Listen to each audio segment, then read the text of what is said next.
Hello, Internet. I'm standing in one of the coffee plantations in this town called Mudigere. If you look at the scenic behind me, it looks like as if it's out of a Jurassic Park movie. So, as most of you might be knowing, coffee requires a lot of cool weather, a lot of moisture. The temperature is around 13 to 14 degrees right now. It's the harvest season. But apart from coffee, there are more other plants and trees around here. There's a pepper plantation, there's some beetle nut, and let's see as we explore more of this area. The ones you can see at the bottom are the coffee trees, and the vines which are growing on the tall trees are the pepper plants or the pepper pods which they are.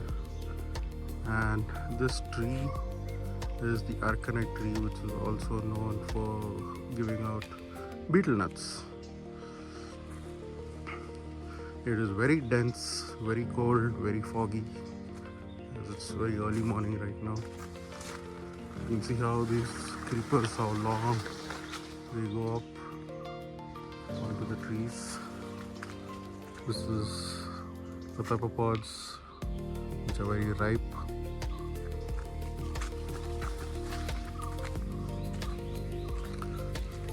So for the coffee, they start off with green as such, and then they turn red. When they turn red, that means they are ripening. So this is the coffee. This is a robust kind of coffee which is grown over here, which has a lot of flavors, and they have to be hand-picked individually. You cannot automate this. Passing through this is great difficulty because you have a lot of trees in your face. This area is about 8 acres. We're not going to explore the entire 8 acres because it's way too long. The interesting fact is it takes about 3 hours to water a single row of plantations. So they have blocks. There are 3 blocks in this 8 acres, and you will have pipelines running through them. And with those pipelines, you will have sprinklers. So about this watering, what I've been told is every 3 to 4 months they have to water this area. The workers have started coming into the area to start their day. So about the water sprinklers, manually they have to be set up. There is pipelines across the area. So it has a spring irrigation system where it shoots out water to almost 60 feet around the area, and it takes approximately 3 hours for it to water the entire area. As you enjoy a coffee in your office, just because you just press a button and you get it through, the process of making coffee takes almost a year. You have to prune these trees, you have to fertilization, and you have to do picking, then drying of the coffee beans, then dehusking it is done in a machine called the huller. And once that is done, then it goes to your local companies or any corporations, and then that's where they get it ground, and that's where you get your coffee from. Sounds very easy, right? But it is intense manual hard work. So each worker starts their day early in the morning, and that's up till evening. It's not based on the time of how the production is calculated over here, but the amount of cherry picking which is done. So each of it has to be plucked out manually and gathered. So in a day there is almost 3 sacks, what I've been told. That's almost 100 kgs. That is close to 300 plus kgs which they pluck, and they are paid daily wages approximately from 350 to 450 rupees. There's no fixed price as such, but it completely depends on the plantation owners on what is the negotiating price. And the incentive is, if you have collected more, so they might they might get more from the individual estate owners. But the place where I'm staying is, yes, that is one of the advantage or incentives, you can say, for them for packing more in a day.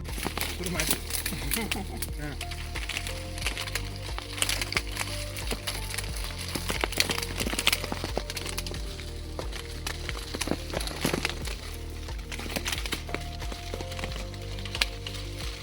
So the average year of production looks like, from November till January there's coffee, and by the end of January you have to start for the picking of the pepper pods, and once they are ripened you have to, there's entirely a different method again altogether. You have to climb these tall trees because they are all vines. You can see there are vines of pepper. So they use a makeshift ladder. On these ladders they go up, pluck pods, get it down, and then it is dried and processed.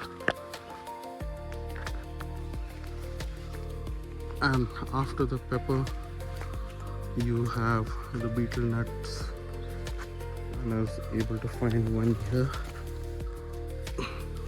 So this is the fruit of the betel nut looks like. So this has to be dried out, all the fruit will be dried out. So once this is dried out, this is how the husk will peel off, and then this is the betel nut, what you can see over here, and this is what is used to make your supari. And a lot of your when Indian traditions, betel nut is used a lot. There's a lot of health benefits also. If you see, each of the leaves has some water dew on them. It's all the moisture, early morning moisture. This is why coffee is grown in the southern part of India, where it's much cooler.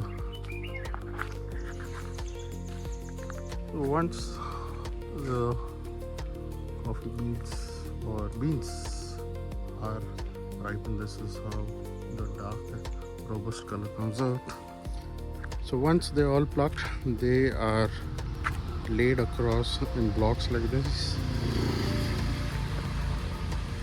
So what I've been told, this is yesterday's plucked coffee beans. You can still see they are ripe and they are still green and red. If you go to the next block, this is how it starts darkening. You can see the colors are turning more darker over here. The second phase, the third phase is when you see the actual brown coffee colors coming out. And finally, this is the final phase where it is pretty black, and the husk is ready to be broken out. So this is how your coffee seed looks like. You remove the husk, and the green part is your seed. That is what it is again roasted, and then it's been ground. The plantation owners do face a lot of their own issues as well. It's not like they're sitting and just raking up the money out of it. They have workers who don't show up, who flee away. Little to less or none support from the government. But then these are the guys who work hard and keep the machinery going for us. Let it be coffee, pepper, betel nuts, or food grains. You know, it's hard life, and in India with the government support, it's very difficult. And once your produce is ready, you go take it to the market. There is a fluctuating price in the selling in these markets, so depending on what is the best price, the estate owners sell out their produce and make the money out of it. If you found this video informative, please do give me a thumbs up, do subscribe, and leave any comments and questions. I'll see I can answer them more if I missed out on any information. Thank you for watching this video. See you the next time.